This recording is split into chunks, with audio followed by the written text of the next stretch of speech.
আমি এইখিনি গম পাইছোঁ মাননীয় মুখ্যমন্ত্ৰী মহোদয়ৰ লগত কথা পাতোঁতে অহা 29 তাৰিখে সদনত মন্ত্ৰী গোটৰ প্ৰতিবেদন দাখিল হ'ব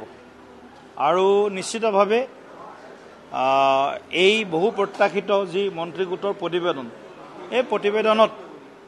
হয়তো ইতিবাচক বহু দিশ নিশ্চয় ইয়াত দেখিবলৈ পাম আৰু বিধানসভাত যেহেতু গোটেই প্ৰতিবেদনখন ইয়াত দাখিল কৰিব গতিকে ইয়াত নিশ্চিতভাৱে ইয়াৰ ওপৰত আলোচনাও হ'ব নিশ্চয় আৰু আমি আগতেও কৈছোঁ আকৌ এবাৰ কৈছোঁ যে 6 জনগোষ্ঠীৰ জনজাতিকৰণক লৈ ভাৰতীয় জনতা পাৰ্টিৰ কোনো বিৰোধ নাই ইয়াৰ বিপক্ষে নাই আমি এটা কথাতে গুৰুত্ব দিছোঁ যে এক্সিষ্টিং যিসকল কাষ্টে 14টাতকৈ অধিক যিসকল জনজাতিয়ে এই সুবিধা লাভ কৰি আছে সেই সকলৰো যাতে তেওঁলোকে পাই থকা সুবিধা কৰ্তন নহয় বা তেওঁলোকে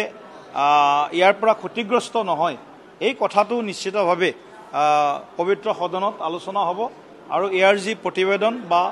ইয়াৰ পৰা যি পঠিয়াব কেন্দ্ৰীয় চৰকাৰলৈ RGIলৈ পঠাব ৰেজিষ্টাৰ জেনেৰেল অফ ইণ্ডিয়ালৈ পঠিয়াব হোম মিনিষ্ট্ৰীলৈ পঠিয়াব নিশ্চিতভাৱে এই প্ৰতিবেদনে কিছু হ'লেও আমাৰ অনাগত দিনত আশাৰ সঞ্চাৰ কৰিব বুলি আমি আশাবাদী